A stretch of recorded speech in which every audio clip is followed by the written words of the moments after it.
Hey guys, welcome to the channel. It's the Eradicator here, Erad, and so today, well, that's actually the very first video that I'm gonna make with the revamped channels, with the main channel being more for, premium crafted videos with scripts and heavy editing. The second video, which was for non-Star Citizen gaming, all-around gaming, is going to be also for pretty much everything, but that's where I'm going to put my reaction videos, as well as some gameplay videos that I'll be making further on the line. So this is the first of the reaction videos that I'll be making, and today we have a Star Citizen video. It's Road to 4.0, and we're going to discover the building interiors that they're going to be making apparently for 4.0, so I'm really excited about that. And if you want to check out then my analysis that I'll be making after this video, then you have the link to my main channel in the comment section down below. Alright, well, let's get started and let's watch Interior Design Journey to 4.0. I'm so excited about this.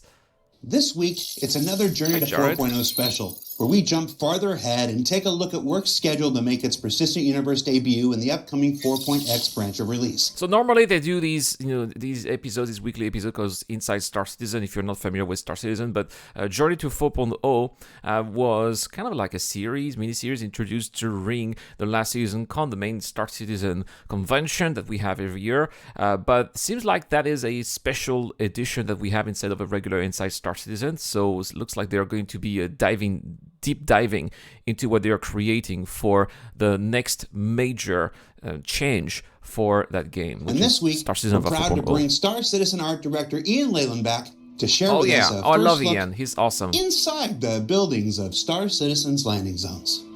That's so cool. Now we're looking at Microtech here, R-Corp.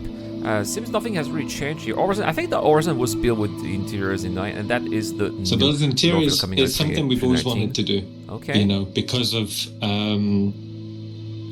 it makes sense. Of course, they've always wanted to do building interiors because they want Star Citizen to be this limitless experience where you can go anywhere you see. You can go, and that should be including as well building interiors. You see the buildings, of course you want to be exploring those buildings and what's inside, and I suppose that it must have been very frustrating for the devs to create all those cities with just a very few amount of those in which players could go in, and even when we could get in, these were very tiny fractions of those buildings, and that's not what they want to do. They want us to really be able to go from the top floors all the way to the bottom floors. I know that sounds absolutely crazy, but again, everything about Star Citizen is crazy. Going from one tiny small area in the planet and then going to space and still be able to see that tiny area millions of kilometers away, that's actually mind-blowing, but that's what they can do, and there's no reason why they wouldn't want to try that with buildings here. We've had cities in the game for a while. We have many cities, we have many buildings, therefore we could have many interiors. It's a perfect opportunity to when you look at it, this is insane. This is planet R-Corp. The whole planet is a city. It's a Eumenopolis planet. Can you imagine all the stories, the adventures that players could have? Sure, most of those buildings are going to be procedurally generated because that's how it works in game development, but still, each player is going to have their own interpretation of how they are going to experience those building interiors and what they're going to do with it and how they're going to handle the situations that they're going to encounter. It's just going to take Star Citizen to a whole new level. A lot of play space. Now, with the players flying around these buildings, they've been largely urban landscapes.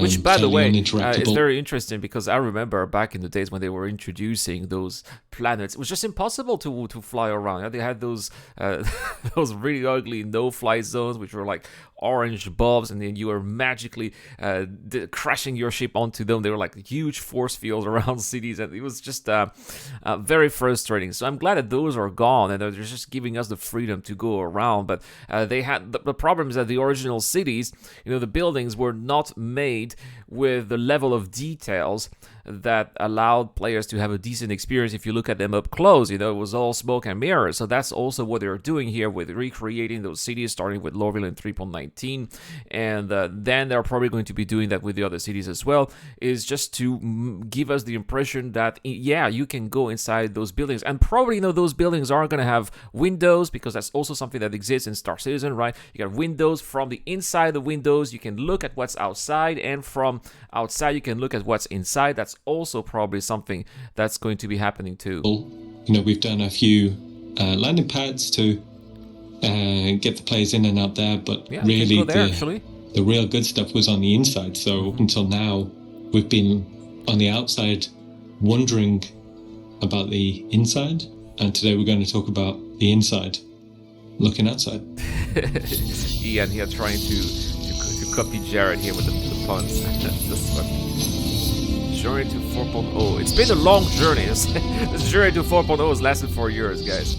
All right, so we're building interiors, and the way in which we approach the concept development. Now, this was just This man is one of the most competent developers in Cloud Imperial games. This is the man behind the creation of Horizon, the city in the clouds, inside a gas giant, something that does not exist in any other game. He made it. He made it work. It's beautiful. It's amazing, and I have no doubt that given his all of his accomplishments, he'll be able to do something amazing with building interiors. Blue Sky ideation phase, and the idea was to create inspirational material. To use that as a content to inspire. So we're going to see concept art today, basically. That's what he means. What do we want to do for the game? What is cool for the game? And use that as the initial springboard for the conversation. So what we'll be looking through here is a presentation of Blue Sky ideation, primarily used as a springboard to start conversations with Chris, with the design director, the game director, to understand Chris Roberts. What do we want to put in the game? What could be cool for the game? And we use that as that initial inspiration point. So they're definitely going to be showing us blueprints and concept arts. But again, these are people who've been working on this game for almost a decade now. They know what they're doing. If they are making those blueprints, if they are making those concept arts, because they know that they have the tech that's allowing them to do that. So when we're talking about building interiors, how could we start to break that down? So right off the bat on the top, it's the rooftop spaces. Yeah. So we already have those. We already have the rooftops right now where players can just land on those buildings. Not all of them, but some of them. So they're still keeping the path, and that's great because of course Star Citizen is a game with a lot of spaceships, right? Or so we're gonna fly around, and we need a place to land. Not just hangars. Hangars are great, but pads are more fun. They're more realistic. When you watch at movies, you see in most movies, ships land on pads. And so when you play the game, you want to recreate that experience that you are watching when you are watching those movies. That's why pads are important. Even though people are griefing, people are pad ramming, I think that in the end, there's going to be just so many of those locations that pad ramming is just going to be a very rare occurrence because the few griefers that are out there in the game will just not know where to go, right? So the probability will still be quite low. The primary access points for the player. Then just below that, the maintenance spaces, these could be industrial or technical. Also, we can have residential. So residential could be entire building blocks, so it could be a proportion. Now, I like that, residential. Now, we currently have residential spaces in the form of hubs in the game. So could these be extra hubs? Will players be able to own it? Now, this is also something that they discussed, that they would like players to own their own apartments in the game, their own real estate. So this also could be a solution to create that. Then after that, we've got commercial. So these could be shopping, it could be offices, it could be social. Now that's going to be some great gameplay opportunities, hijacking, thieves, stealing, spying, all of the possibilities are endless here with those commercial areas, offices, restaurants. And then at the bottom, obviously, we've got lobbies. Now, these also could be access points for the player. Yeah, because, it's not just on top. There's going to be eventually, roads, streets, those cities are going to be quite huge. And all of that, most of it was going to be procedurally generated. But still, the possibilities are endless. If you get multiple access points, not just from the top, but also from the bottom, you'll also be able to go through to this building by different means of transportation. We have lots of road vehicles in Star Citizen. Maybe we'll be able to walk around. And we have subways as well, which I wouldn't be surprised to see. For example, if you're inside Area 18, the player can get access to it there. And then lastly, we've got the underground. Now, these could be interesting as Sewers. a connector space between buildings. So maybe you've gone in through one building, you go down, and it could bring you through to another part of a building. Let's start with rooftops. Now, up until now, we've largely designed our cityscapes to be more of a backdrop to... Now, these are concept arts here that we're looking at, and we're looking at Planet ArcCorp, obviously, because we can still recognize that it's the whole city planet and the whole design cues as well. So they are remaking the city of Lorville on Hurston. I wouldn't be surprised if they are going to be remaking the city of ArcCorp as well. Those buildings look quite different from those that we have right now. And again, these buildings that we have on ArcCorp were made a very long time ago for Star Citizen of 3.6. We are now at 3.18. There will be a 3.19 later, right? So it's not going to be much of a surprise if they're going to be redesigning the buildings for then being able to have those building interiors. And I have my full confidence here in the team at Montreal, who's been redoing Lorville. They've been working quite fast, actually, for that city. So I'm quite confident that they would be doing a similar job here for the landing zone. We have the social space generally in the middle, and then the cityscape goes around it. And they've been designed to give the best composition, to be interesting to fly around. But we've not really thought about designing these buildings from the inside out. So what we're looking at here is some potential concepts for what could be interesting landing spaces that drives the architecture of the building. That's awesome. So it looks like the pads are slightly separated from the rest of the building. I don't know if you guys see that. Probably players will be landing here, and then they'll be entering through that corridor, and then this is where the good stuff would be happening. Probably this would be some kind of transition area, I would say. I guess that you can also transition from one pad to another, differently from this one to that one. I guess that we will see, obviously, but that's what it's looking like so far. I hope that for those pads, because one of the things that's a bit annoying is that, you know, when you go to a starport, you have to call the ATC and they'll give you a landing authorization. There's going to be so many of those buildings here. I just hope that we're just going to be able to land wherever we want. You know, just like when you're driving your car outside in the city, you just park your car wherever you have a legal possible landing space, right? You don't ask the authorization of the police to park. Of course, you have to pay a fee maybe for your parking fee, but that's basically it. I just hope that you'll just be able to land there. That's it. The architecture of the building. With landing pads, it doesn't necessarily need to be on the top of the building. It could be halfway down or lower. So imagine, you're in the lower parts of the city, and then we'd open up these additional play spaces. And as you can see here, it's not just a landing pad. Oh, that would be so cool. So can you imagine, you would just look at the scale of the building from, the lower area, the lower parts of that building. That's quite a difference indeed. And you would have to go also deep down into the city, not just to the rooftops level, but then if that's actually a reality, you are really gonna have to fly carefully and zip between the buildings themselves in order to reach that area. That's something that there's not really much incentives to do right now in the game. It's the gameplay space that goes along with it too. Now, it doesn't necessarily need to be a single building. Imagine there is a network hub that services a few different buildings. So what we're looking at here is maybe like a transit hub where the player could land, get on some transit, and then that would lead to some buildings. Oh, I see. So Star Citizen does have transit. But it's very limited right now. There are basically single lines or a couple of lines with just a very few stops, and that's basically it. But seems like with those hubs here, you just be landing there. It's like a giant parking space, but for spaceships, So you park your ship, and then you can go to those transit hubs and go to various parts of the city easily. Places that would not necessarily be accessible by ship because they may not have a landing pad, or maybe they might be oversaturated, or maybe it's a no-fly zone. These things will probably still be happening in the game in the future. So those areas might be very useful places too.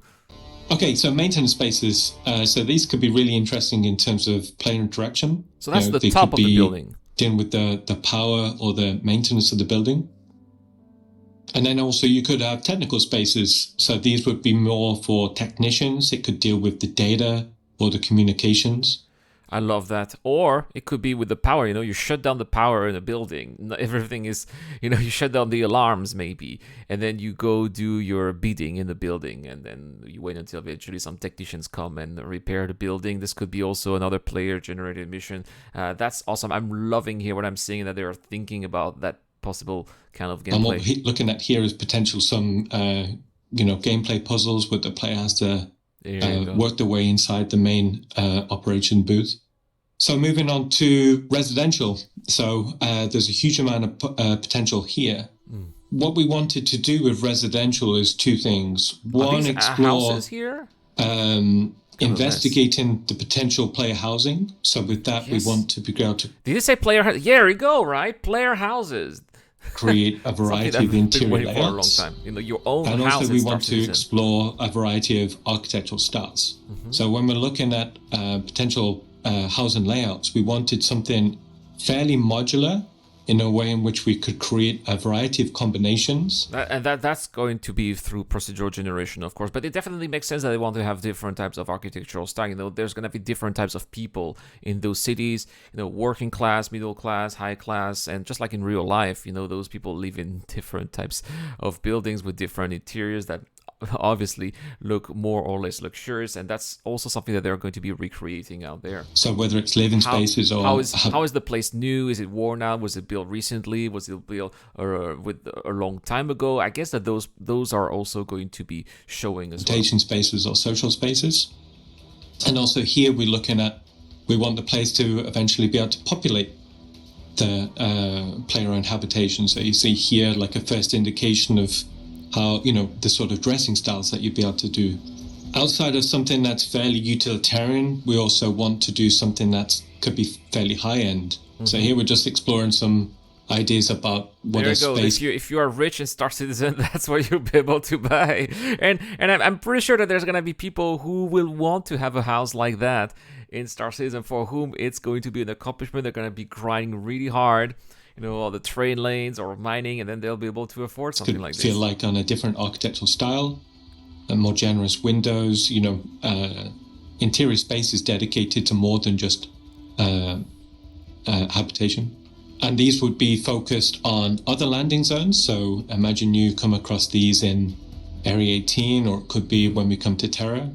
And also...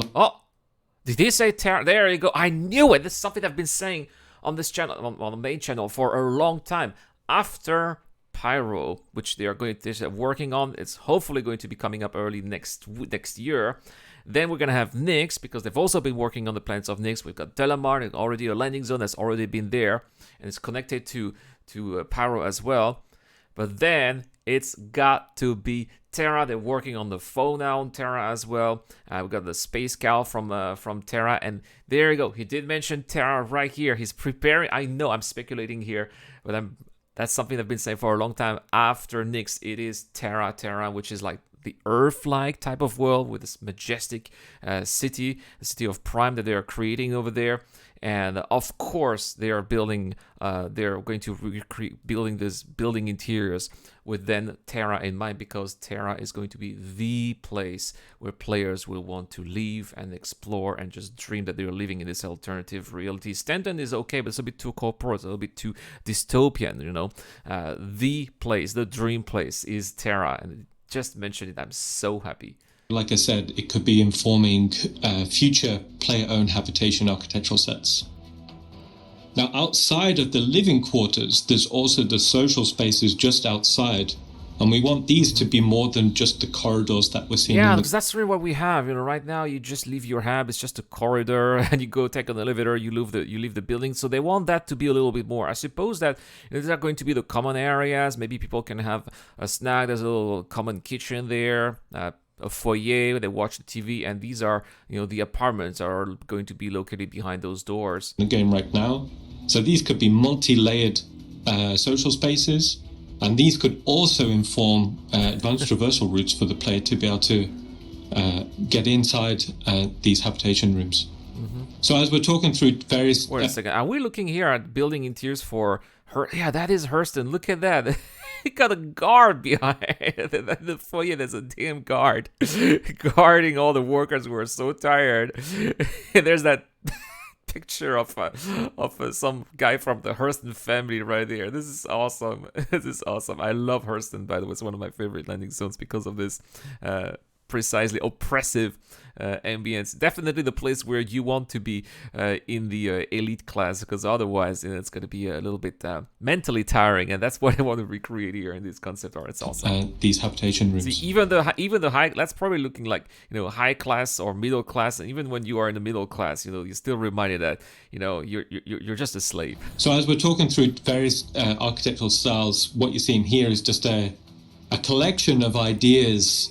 A collection of architectural intent to create like a palette or a mood that will inform art style and gameplay opportunities. That is so outside awesome. of residential, we're moving into the commercial area. Oh, that was just so what residential. this means is it means we can look at areas that... Look at that. The future offices of Star Citizen. That's how they're going to look like. This is our concept art, but of course it's going to be offices. Probably we will not be working in office. Although, it could be possible. Say you have an org, right? Well, maybe... it's entirely possible that, when eventually orgs will be implemented in games, maybe you're going to have to need an office, which will be your headquarter of your org. And then it's from there you'll be able to manage the finances of the orgs or the members, all of that in-game from the office. That will be cool as well. Are more gameplay focused outside of But I suppose it's probably going to be NPCs. So when we're talking about these could be office blocks, these could be corporate owned. Inside here, there could be corporate wings, there could be manufacturing, there could be office spaces. Oh, there can be factories as well. And, in the future, they also said that they want players to own factories. Maybe you'll be able to own your own factories like that on R-Corp too, where you'll be able to produce, power generators or shield components or whatever. What we try to think about with these, it's more than just a flat room. There should be advanced reversal. It should be multi-tiered. So outside of the commercial offices, we've also got like restaurants and bars. So what we're looking at here is this is something that eating and drinking in Star Citizen, I know I complain about on the main channel. Sometimes you have... I hope that they're going to expand on that a little bit, because sometimes it can be a little bit insidious. You're so busy doing your stuff in Star Citizen, and then, oh no, your thirst gauge is depleting really fast. Of course you gotta be prepared, but when you're in the middle of the action, you don't want to drink a bottle of water, right? So I hope that they're going to be finding ways. Maybe going to restaurants will give you a buff that will maybe give you extra stamina, and maybe give you the need of eating and drinking a bit less after that. Let's see what cool like Skyline bar in Lowville. That could be fun. It's going to be great for roleplay. But also in restaurants, Chris always described the idea of really high-end restaurants in the game, but where you can get access to food choices that isn't available anywhere else. There we go. Now, please, when I hear get access to food choices that is not available anywhere else, please give us meals with buffs. I know that in the future we're gonna have, in not so distant future, we're gonna have player stats are going to be different from one player to another based on what they do in the game. Say you run a little bit more than someone else, then you have more stamina, right? But if we could also have some food that give bonuses, give players incentives to go to these restaurants, pay a little bit of money or a lot of money perhaps, but then say maybe you don't need to eat for 24 hours after that because you had such a big meal and it was so delicious. That is definitely something that I see players would do. So right at the foot of the building, we're going to start talking about the lobby. So as I said before, these are going to be access points to the player. But also we can do more than just a standard foyer that we're seeing in the game right now. So this sort of space we're seeing here is basically looks like the ground level is going to be a hub for either what you're going to do when you go up or down as well, because as they said a little bit earlier, there's also going to be stuff on the ground. There's an underground transit network. Oh yeah, there you go. So that's how. So that's basically it's going to take us to the metro, for example, or other areas. Maybe we'll be able to smuggle things in and out. And that transit station feeds a network of building lobbies. So these could be social spaces. These could be really good combat spaces. They could have access to mini restaurants or bars or facilities. And we're just showing that in a variety of art styles. So one's a fairly low end, one could be fairly high end, but the infrastructure is the same. Last string does not look very high end, So though. as we're exploring art style opportunities, this then drives work.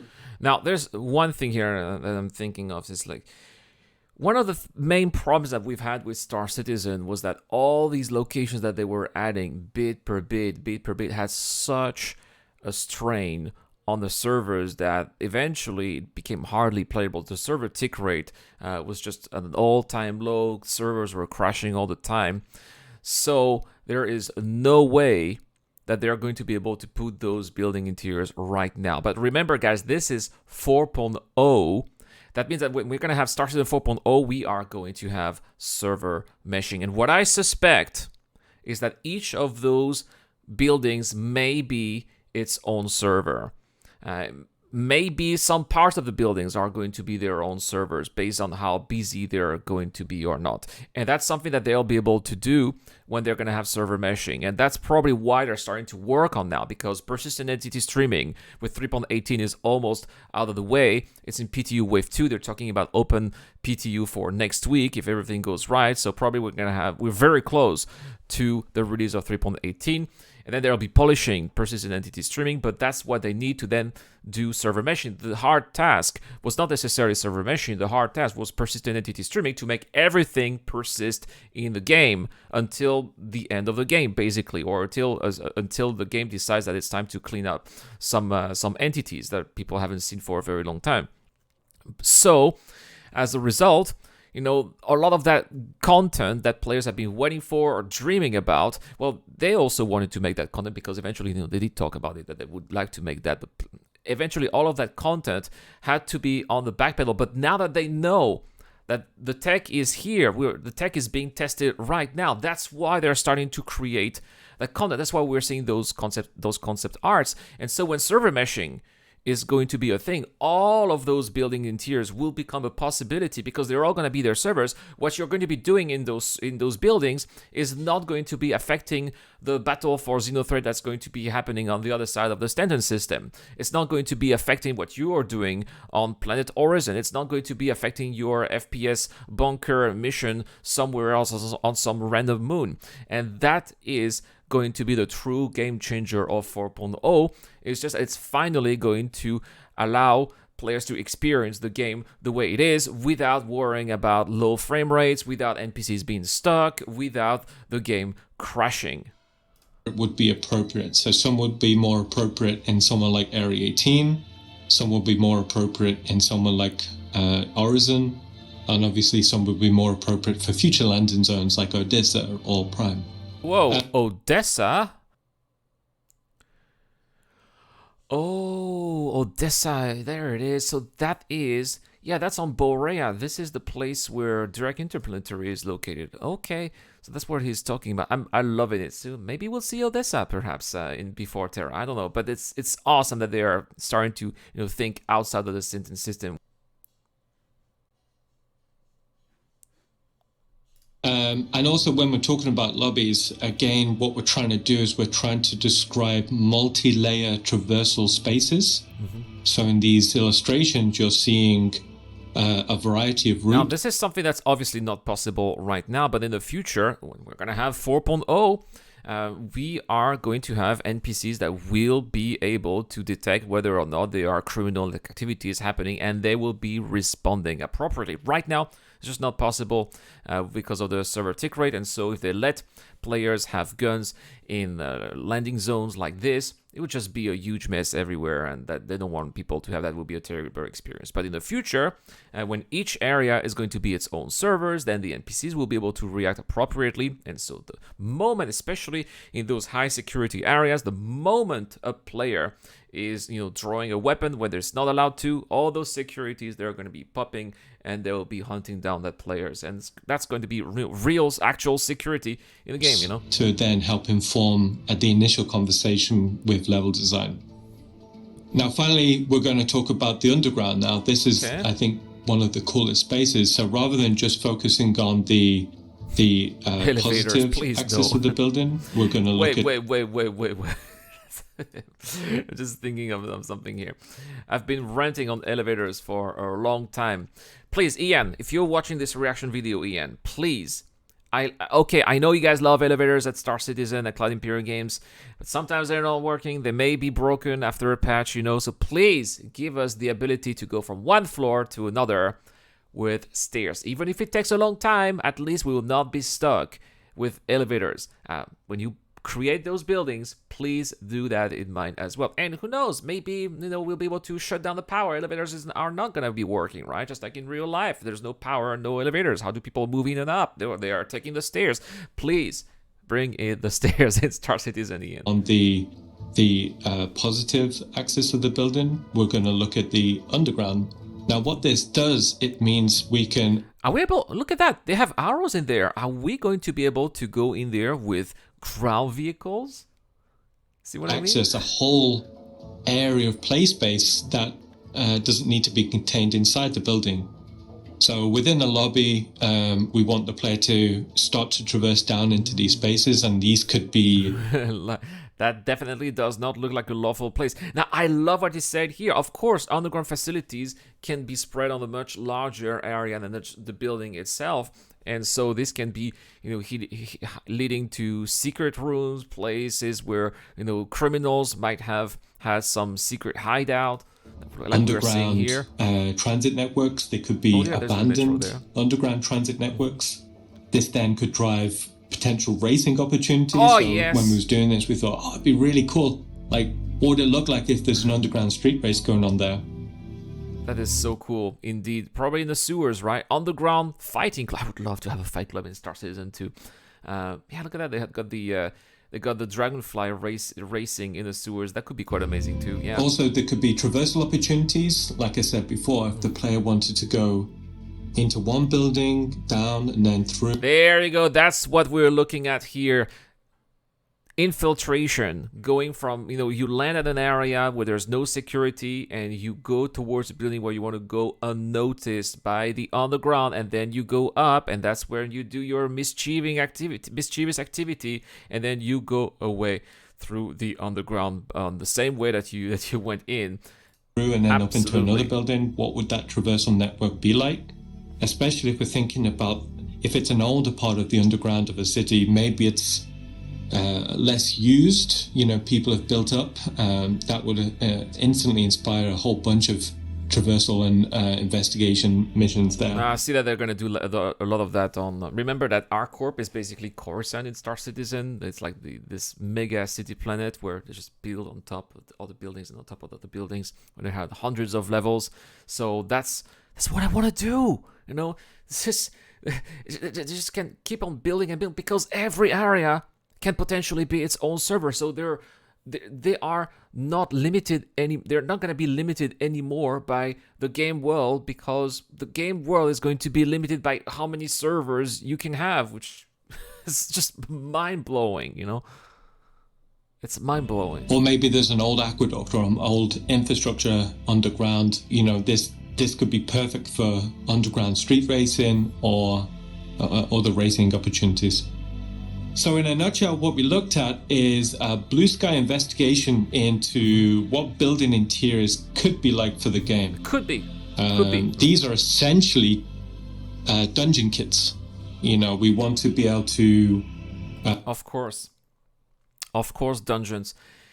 Every MMOs have dungeons. We don't have... Well, we have the bunkers, but they're not really dungeons. Dungeons are places where, you're gonna be playing in that dungeon, that particular dungeons, like a building where you have some gameplay that's gonna be keeping you busy for 1, 2, 3 hours. Finishing that gameplay in that dungeon is the accomplishment, something that we don't have in Star Citizen right now. But of course it's going to have it, because it's an MMO and that's what it aims at doing, just like any other AAA MMO. And that is what they are going to start working on, building interiors for players, but not just that, for actual gameplay that's going to be acting like the dungeons we see in other games. Work on these areas in a fairly procedural manner. and we want these to be dungeon opportunities for gameplay spaces. Procedural generation, it also of course. will start to inform the future of player-owned habitation and the type of visuals or look and feels that could be. So this ties into a much larger initiative. So we're seeing it a little bit now with... Wait a second. Building interiors is part of a much larger initiative. This already seems very large, you know? The redo of Lawville, that's turning into a much bigger cityscape. And what that means is every city in the game is ready for these building interior spaces. Now, one thing to note is... So, wait a second. And this week... Lawville, that's turning into a much bigger cityscape. And what that means is every city in the game is ready for these building interior spaces. Wait, so does that mean that the other cities like Arcorp and New Babbage and Orson were already ready for building interiors and just not Lorville? Now, one thing to note is the cityscapes are probably going to change a little bit. Okay. Just from... All right, so they are going to be redoing those cities, just like what it says here. Initial investigation, we found our buildings are quite small. So expect to see the skylines go through a period of transition, but that's cool because that means we're designing the inside of the buildings and then we'll redo the architecture to fit to that. So I think it's going to be super positive for the game. Yeah, it's definitely, those buildings are going to be looking more impressive. Maybe they'll even be taller than what we already have right now. And especially they're going to be more functional with those landing pads and those interiors that we have a use, some gameplay opportunities. So just in case we're thinking it's all just blue sky concept, actually, we're going to start full production on these spaces right at the end of this quarter. What? What? At the end of this quarter? So wait, it's already the middle of February, and they're going to be building this, they're going to start making those at the end of this quarter. So they are going to start working on those in 1 month, 1 month at the scale of Star Citizen is nothing. That means that perhaps we could see the very first of these buildings right when we are going to have Alpha 4.0, probably early next year, maybe in the middle of next year. I'm talking about the PTU, right? People say, hey, Rod, you're so optimistic. I know. But still, nevertheless, given how fast those teams are working, and they're getting faster and faster because they got more of the tools that they need, they're getting better at procedural generation. What we are seeing in concept art takes less time to be created than in the past, and that is so... I can't believe it. It's going to become concrete, Wow.